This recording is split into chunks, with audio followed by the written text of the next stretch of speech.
रामायण की कहानी के बारे में सभी जानते हैं कि किस तरह राम को वनवास हुआ और सीता एवं लक्ष्मण उनके साथ गए। रावण द्वारा सीता का अपहरण किया गया एवं राम लंका पर विजय पाकर अयोध्या लौटे। लेकिन अयोध्या लौटने के बाद एक धोबी के द्वारा माता सीता की निंदा की गई थी। लेकिन क्या आप इस धोबी के पूर्व जन्म का वृत्तांत जानते हैं जो सीता से ही जुड़ा था? तो आइए जानते हैं इसके बारे में। मिथिला नाम की एक नगरी में महाराजा जनक राज्य करते थे।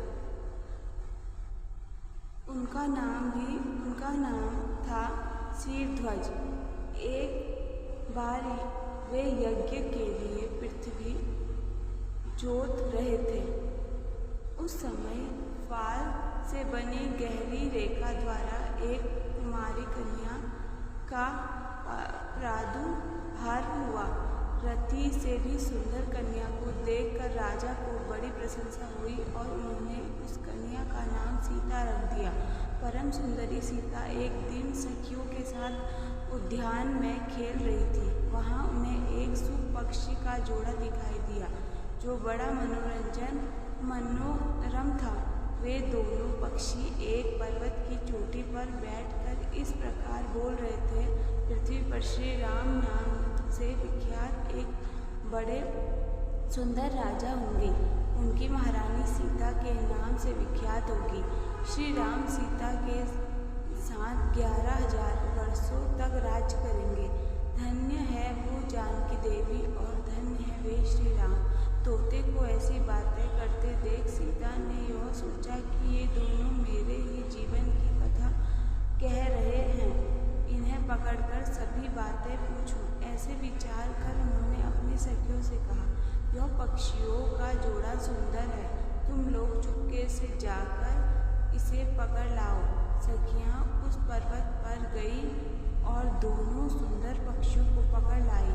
सीता उन पक्षियों से बोली, तुम दोनों बड़े सुंदर हो, देखो डरना नहीं। बताओ तुम कौन हो और कहाँ से आए हो? राम कौन है और सीता कौन है?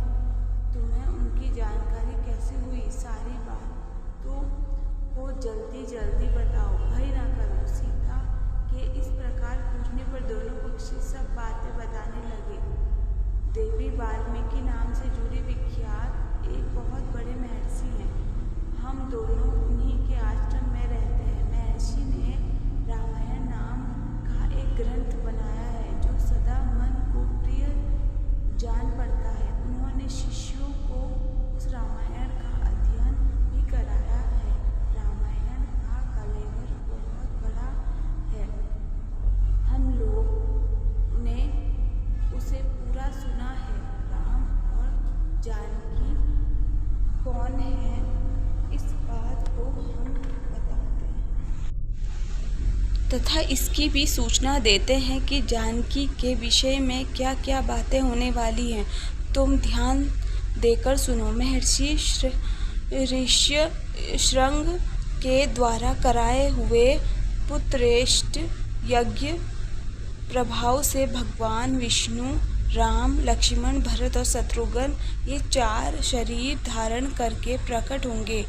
देवांगनाएं भी उनकी उत्तम कथा का गान करेंगी। श्री राम महर्षि विश्वामित्र के साथ भाई लक्ष्मण सहित हाथ में धनुष लिए मिथिला पधारेंगे। उस समय वहां वे शिव जी के धनुष को तोड़ेंगे और अत्यंत मनोहर रूप वाली सीता को अपनी पत्नी के रूप में ग्रहण करेंगे। फिर उन्हीं के साथ श्री राम अपने विशाल राज्य का पालन करेंगे। ये तथा और भी बहुत सी बातें वहाँ हमारे सुनने में आई हैं। सुंदरी, हमने तुम्हें सब कुछ बता दिया। अब आप जाना चाहते हैं, हमें छोड़ दो। पक्षियों की ये अत्यंत मधुर बातें सुनकर सीता ने उन्हें मन में धारण किया और पुनः उन दोनों से पूछा, राम कहाँ होंगे? वे किसके पुत्र हैं और कैसे वे आकर जानकी को ग्रहण करेंगे? मनुष्य अवतार में उनका श्री विग्रह कैसे होगा। उनके प्रश्न सुनकर सुखी मन ही मन जान गई कि ये ही सीता है। उन्हें पहचान कर वह सामने आ उनके चरणों में गिर पड़ी और बोली, श्री रामचंद्र का मुख कमल की कली के समान सुंदर होगा, नेत्र बड़े बड़े तथा खिले हुए, नासिक ऊंची पतली और मनोहारिणी होगी, भुजाएं घुटनों तक, गला शंख के समान होगा, वक्ष स्थल उत्तम व चौड़ा होगा, उसमें श्रीवत्स का चिन्ह होगा। श्री राम ऐसे ही मनोहर रूप धारण करने वाले हैं। मैं उनका क्या वर्णन कर सकता हूँ। जिसके 100 मुख है वह भी उनके गुणों का बखान नहीं कर सकता। फिर हमारे जैसे पक्षी की क्या मिसाल है। वे जानकी देवी धन्य है जो शीघ्र रघुनाथ जी के साथ हजारों वर्षों तक प्रसन्नता पूर्वक विहार करेगी। परंतु सुंदरी तुम कौन हो। पक्षियों की बातें सुनकर सीता अपने जन्म की चर्चा करती हुई बोली, जिसे तुम लोग जानकी कह रहे हो वह जनक की पुत्री मैं ही हूँ। श्री राम जब यहाँ आकर मुझे स्वीकार करेंगे तब मैं तुम दोनों को छोड़ूंगी। तुम इच्छा अनुसार खेलते हुए मेरे घर में सुखी से रहो। यह सुनकर सुखी ने जानकी से कहा, साध्वी हम वन के पक्षी हैं, हमें तुम्हारे घर में सुख नहीं मिलेगा। मैं गृहिणी हूँ, अपने स्थान पर जाकर बच्चे पैदा करूँगी, उसके बाद फिर यहाँ आ जाऊँगी। उसके ऐसा कहने पर भी सीता ने उसे नहीं छोड़ा। तब उसके पति ने कहा, सीता मेरी भार्या को छोड़ दो, यह गर्भिणी है। जब यह बच्चे को जन्म दे देगी तब इसे लेकर फिर तुम्हारे पास आ जाऊंगा। तोते के ऐसा कहने पर जानकी ने कहा, महामते तुम आराम से जा सकते हो, मगर तुम यह मेरा प्रिय करने वाली है, मैं इसे अपने पास बड़े सुख से रखूंगी। जब सीता ने उस सुखी को छोड़ने से मना कर दिया तब वह पक्षी अत्यंत दुखी हो गया। उसने करुणा युक्त वाणी में कहा, योगी लोग जो बात कहते हैं वो सत्य ही है, किसी से कुछ न कहें, मौन होकर रहें, नहीं तो उन्मत्त प्राणी अपने वचन रूपी दोष के कारण ही बंधन में पड़ता है। यदि हम इस पर्वत के ऊपर बैठकर वार्तालाप न करते होते तो हमारे लिए यह बंधन कैसे प्राप्त होता। इसलिए मौन ही रहना चाहिए। इतना कहकर पक्षी पुनः बोला, सुंदरी मैं अपनी इस भार्या के बिना जीवित नहीं रह सकता, इसलिए इसे छोड़ दो। सीता तुम बहुत अच्छी हो, मेरी प्रार्थना मान लो। इस तरह उसने बहुत समझाया, किंतु सीता ने उसकी पत्नी को नहीं छोड़ा। तब उसकी भार्या ने क्रोध और दुख से व्याकुल होकर उसकी जानकी को शाप दिया, अरे जिस प्रकार तू मुझे इस समय अपने पति से अलग कर रही है, वैसे ही तुझे स्वयं भी गर्भिणी की अवस्था में श्री राम से अलग होना पड़ेगा।